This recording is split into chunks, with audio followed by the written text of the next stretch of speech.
Alright, let's keep this short and simple. 2021 has had quite a few MMO releases, and 2022 might make 2021 look like 2021 made 2020. Now, if that made sense to you, then sweet. If not, then don't worry about it. 2022 looks like it's going to be quite the year for the MMO scene, either due to the fact that we're going to be bombarded with new MMOs to play all year, or we're going to see so many games delayed that we're going to end up back in WoW or Final Fantasy 14 until 2023. Hey, my name is STIX and welcome back to the channel. New MMOs are always exciting. And you know what? 2022 has a lot of them scheduled to release. I've chosen to omit mobile MMOs altogether because honestly, I think they're garbage. Instead, have made a list of every MMO releasing either on PC or cross-platform with PC. And some of them look absolutely sick. Quick shout out to our patrons over on Patreon. This allows you to directly support us if you're interested. Every patron will have their name appear at the beginning of every single YouTube video, and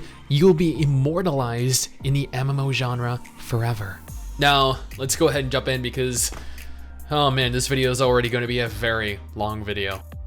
We're going to tackle this alphabetically, so let's begin with Ares: Rise of Guardians. This is a title that was announced earlier this year by Kakao Games, the same Kakao that failed to successfully launch Allion last year, and that has somehow garnered an even lower opinion of ArcheAge from players than Gamigo did when they acquired publishing rights from Tryon.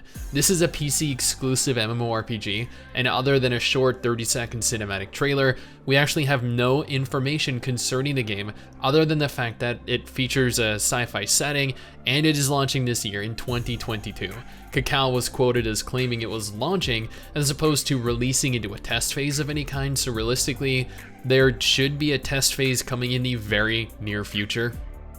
Arthdal Chronicles was announced back in February. This is, interestingly enough, based on an existing Korean drama, and more than that, is going to tie in directly to it. They're adapting Arthdal Chronicles into its very own intellectual property, featuring video games, TV series, and more. It's unconfirmed specifically what type of combat the game is going to employ, whether that's action or tab target or hybrid, but it will have a focus on faction warfare, player-driven economies, and I mean, the trailer looks pretty sick. Graphically, if the trailer is to be believed, the game looks incredible. But then again, we all know that trailers can be misleading. Arthdal Chronicles will be launching cross-platform between PC and mobile devices, and is confirmed to be releasing globally in 2022. BELLATORES is an MMO that was just announced literally at the beginning of April 2022. This game is being built using Unreal Engine 5 and it is developed by Neo Incorporated, a newly formed company that is comprised of industry vets. There is very little footage of the game currently available, but what we're promised is a large-scale open world that could rival the likes of Black Desert Online, a full fluid action combat system, and a graphical style with the goal of being a live-action visual world. There is large-scale PvP planned, survival elements, professions. The CEO of Neo stated that the majority of the game is already complete, and with their latest round of investments, they plan on hiring additional developers to allow them to release this year. They noted that this game is built as a medieval fantasy specifically targeted towards Western players as opposed to Korean players, so it's only natural that we'll be getting the MMO soon, and it's a PC exclusive. BitCraft is an indie MMO, and I know your immediate reaction upon hearing that is to skip to the next game, but well, honestly, I wouldn't blame you. However, I'm always up for giving games a chance, giving them the benefit of the doubt. BitCraft is being developed by Clockwork Labs and has already managed to raise several $1 million in funding, so they're much further along than almost any other indie MMO. BitCraft's goal is to set itself apart from its competition by providing players a different MMO experience. Rather than having a focus on endgame dungeons, gear progression, or raids, we'll see a societal focus, encouraging players to engage in social interaction and cooperation. This is so important to them that while they have built a lot of core functions of the game and are already in active test phases, they've completely omitted combat. It'll be present, but it's an afterthought to the community features that they want to be the most prevalent. A player-driven MMO with a focus on living in the world. That could be incredible, or incredibly dumb. I guess we'll see in time. Chrono Odyssey is an action MMO currently under development from the very same developers that brought us GRAN Saga. And Wait, we haven't gotten around to Grand Saga yet. Well, Grand Saga has been available within Korea since 2021 to fairly large success, and Chrono Odyssey is being developed by the very same team, NPixel. Chrono Odyssey was revealed to be releasing in 2021, but after everything that happened in the last 2 years, the release date was pushed back to 2022. The game has been in active development since 2019 and will feature a large open world, a sci-fi fantasy setting, and a serious PvP system, whatever that means. We only have a single trailer for the game thus far, and it looks absolutely sick, but it's all cinematic, and if we know anything about Korean MMOs, they love to hype this stuff up with incredible looking cinematic footage. NPixel also confirmed this will be a full cross-platform compatible MMO between PC, console, and mobile devices with a global release shortly after the Korean release. Grand Saga is a tab target MMO that released in Korea in 2021. It went on to earn hundreds of millions of dollars and then had a global announcement scheduled for 2022. Grand Saga is an interesting title as it is actually the first fully functional cross-platform MMO developed with a AAA budget. Not only does it look fantastic for an anime game, but it also plays pretty well. Okay, that'd be a lie, honestly. And the Grand Saga community, they actually hate me for having this opinion, but the auto combat crap present in this game is going to absolutely destroy any chances the game has at successfully obtaining a following of loyal players. You know why Western players didn't hate Genshin? Well, I mean, there was the waifu bait, sure, but it had some solid combat. We don't want autoplay garbage, and while Grand Saga looks great and offers a massive open world to explore, it's inhibited significantly by such a hands-off approach. Interestingly, instead of referring to their game as an MMORPG, the devs behind Into the Echo labeled themselves as a massively multiplayer time travel odyssey. A single trailer is all that's been released for the game up until this point, but there have been test phases for the game planned for 2022, of which I would love to be able to participate in. The first was delayed by a couple months, but that's to be expected given this is an indie MMO. The developers at Lock Studios have confirmed that they have a goal of becoming an MMO unlike any other, having a focus on a beautiful and dynamic universe that you want to live in, where you feel a sense of purpose and individuality. That's a whole lot of buzzwords condensed into a single sentence if you ask me.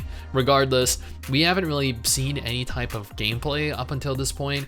We don't even really know what type of combat system they plan on employing. All we know is that this is going to be unique and that they're shooting for the stars. This is their words, not mine.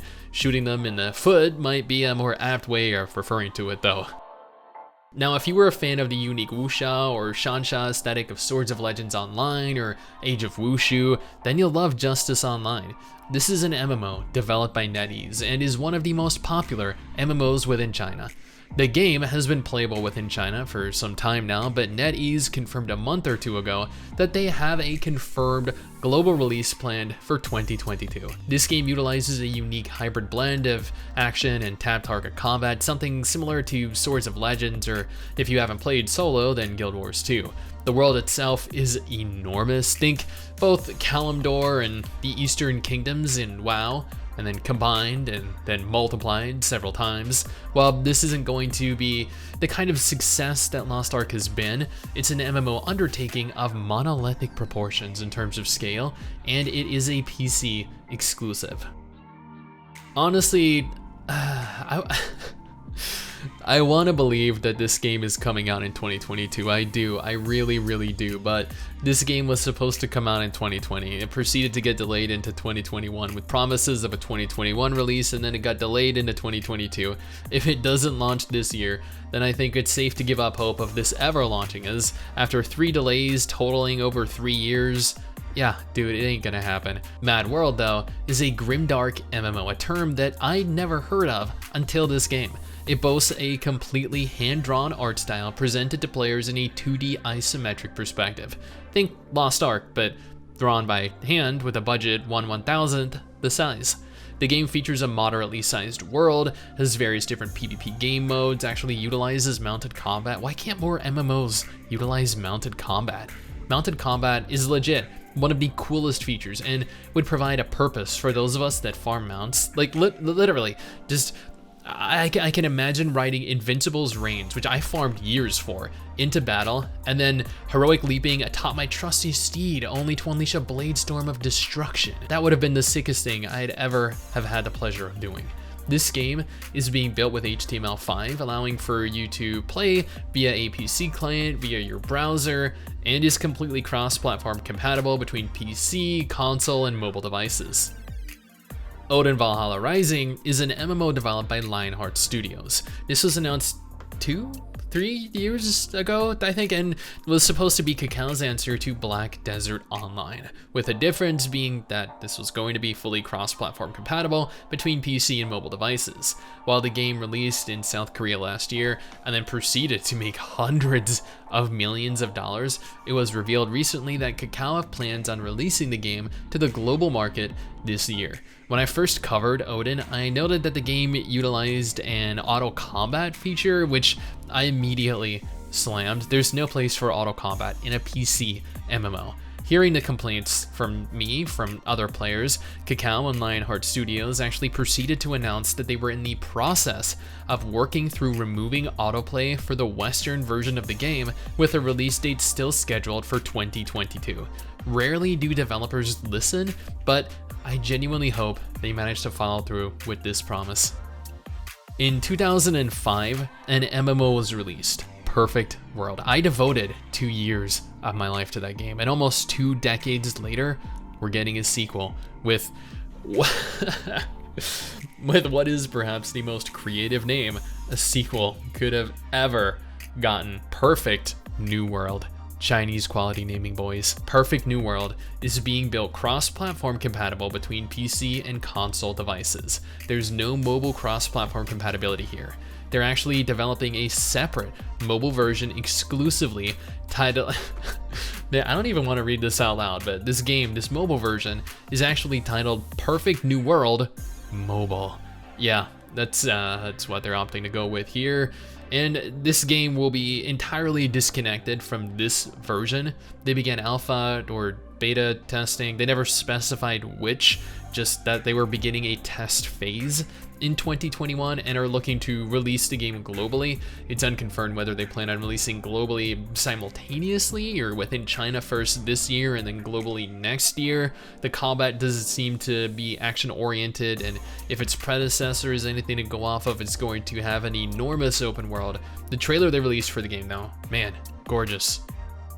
Project Ragnarok was first revealed back in the middle of 2020, and as the name would imply, it's a Norse-themed MMO developed by NetEase. Well, a self-proclaimed AAA action MMORPG, actually. Ragnarok was initially scheduled to release back in 2021, but suffered a delay, being pushed back to 2022 with a full global release planned.